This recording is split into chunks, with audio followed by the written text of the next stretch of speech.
Alhamdulillah, Alhamdulillah, Alhamdulillah. Kita telah pun selesai mempelajari di mana tempat bermula ataupun tempat marking sebenar SNR. Dalam beberapa chapter, ingin saya nasihatkan lagi sekali, tengoklah berulang-ulang video ni. Selepas tengok berulang-ulang, buatlah praktis. Saya pernah buat praktis sampai 1000 screenshot, 2000 screenshot, 3000 screenshot. Okay, usaha ni sebenarnya amatlah penting. Rezeki ni pun sebenarnya adalah daripada usaha sebenarnya, usaha kita. Okay, cumanya tingkatkanlah risk management dan money management. Tak semestinya apa yang saya ajar ni betul-betul 100% make profit. Mesti ada waktunya dia akan terciduk juga. Tapi itulah pentingnya ada risk management dan money management. Dan kita boleh risk management ni macam contoh, kita asingkanlah, macam contoh you ada 1000 USD, you asingkan 10 account ataupun 10 basket. So maknanya korang pakai satu basket. Jika satu basket ni berlakunya kegagalan, korang ada backup lagi, ada 9 basket. Okay, so terpulang pada masing-masing yang menggunakan risk management ni macam mana sebenarnya. So sekarang ni saya nak buat sedikit penambahan di chapter 3 part 5 sebenarnya. Video ni kita belum masuk lagi chapter 4. Okay, so untuk nak validkan that SNR sebenarnya, okay, kita dah tahu kan di mana marking bermula. Saya akan guna pakai benda ni.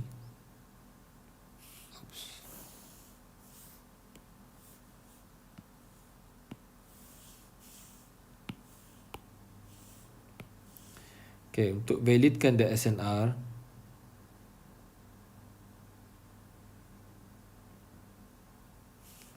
bermula jatuh. Nampak tak? Okay, di sini adalah tempat bermula jatuh. Ini penambahan lah ha. Ini penambahan. And then ada satu candle ni cuba untuk reject tempat sell zone ni, tetapi tidak sampai ataupun ianya dipanggil miss. Okay, dan selepas dia miss, dia wajib break out the lowest sebelumnya. Okay, ini perlukan pemahaman yang tengok video ni balik-balik ah. Okay, so dia cuba datang balik lagi tempat tu, dia gagal untuk sampai di sell zone tu. Okay, dan dia break out lagi the lowest sebelum ni. Dia cuba lagi, dia cuba lagi, dia cuba lagi. Inilah yang dipanggil sideways ataupun tempat waiting game yang orang takkan sabar nak masuk untuk sell. Sebab macam nak turun je, diuji. So berlaku satu kenaikan yang drastik macam ni. Ini pun trader emosi trader telah pun diuji, yang mana bila dia nampak berlaku kenaikan macam ni, dia rasa market nak buy. Setelah sideway ni kan, dia macam tunggu sideway. Macam market ni tak jalan je. Tak tiba-tiba datang, besar naik. So dia rasa macam ni je, apa orang cakap,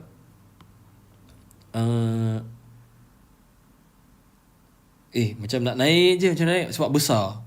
Saya ingatkan lagi, setiap yang naik tu tak semestinya dia nak naik. Sebenarnya setiap yang naik tu dia laju naik. Tu sebenarnya nak ambil order di mana tempat yang fresh zone tu belum pernah disentuh, which is di tempat ni. Okay, bila takut untuk sell, bila kali pertama dia sampai di sell zone tu, tak mengapa, kita boleh tunggu dia turun dulu dan dia buat bermula di situ, dan kita ambil lagi di second entry. Dan inilah yang dipanggil akan berlakunya, bila ada pattern macam ni, akan berlakunya terjunan Olimpik. Okay, ingat terjunan Olimpik. terjunan Olimpik ni maksudnya akan berlaku kejatuhan yang mendadak. Okay? Faham? Sama juga bila untuk buy. Bila untuk buy,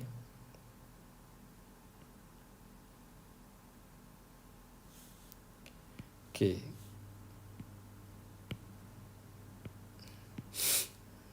untuk buy, di mana dia bermula. Oops.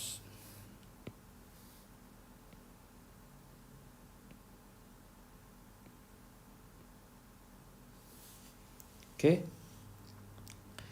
Selepas berlakunya bermula, ini adalah buy zone. Okay.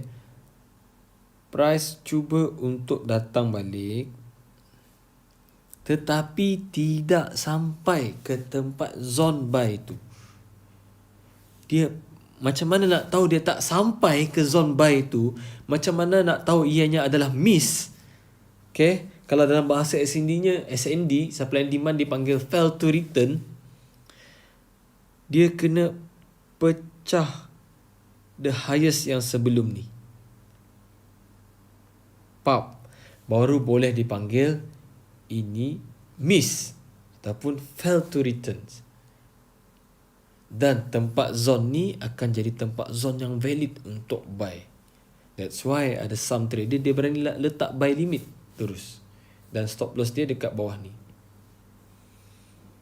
Okay, jarak 10 pip macam tu lah terpulang pada money management korang.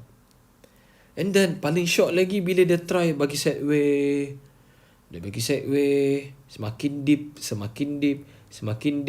And then dia trick trader, berlaku kejatuhan. Selepas sideway berlakunya kejatuhan. Tak semestinya berlakunya kejatuhan itu nak jatuh. Sometimes market laju ni nak mengejar, bila ada sudah order yang banyak dekat sini, dekat bawah ni, dia akan kejar dengan secepat yang mungkin. Market tentu trader ada yang masuk sell sebab terpsikologi dengan terpedaya dengan market yang memberitahu sell di sini.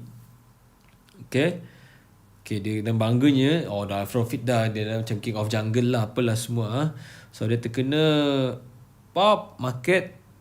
Kalau takut untuk masuk awal, tunggu ada second entry, dia akan jalan. Okay, so bila ada pattern macam ni, akan berlakunya kenaikan yang kuat. Okay, so ini adalah teorinya. Bila teori ni kita akan apply ke dalam chart. Okay, faham?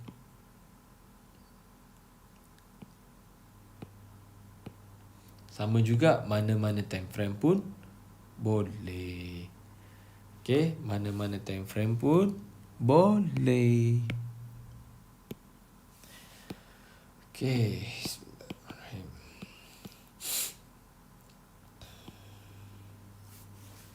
Okay, macam contoh ni, kita boleh ambil di sini sebagai contoh.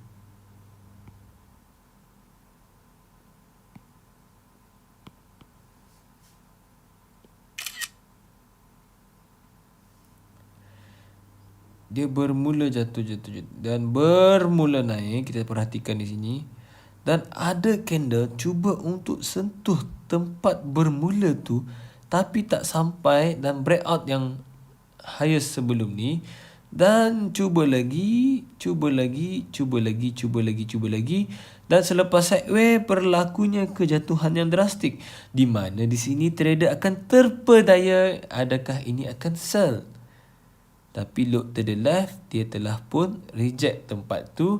Dan jika takut untuk masuk first entry di sini, biarlah tunggu dia naik, dia akan bagi di second entry. Dan kita akan masuk di tempat ni. Okay, faham? Faham tidak?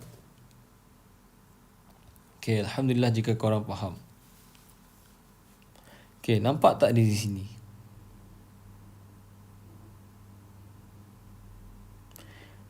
Market datang balik tempat bermula.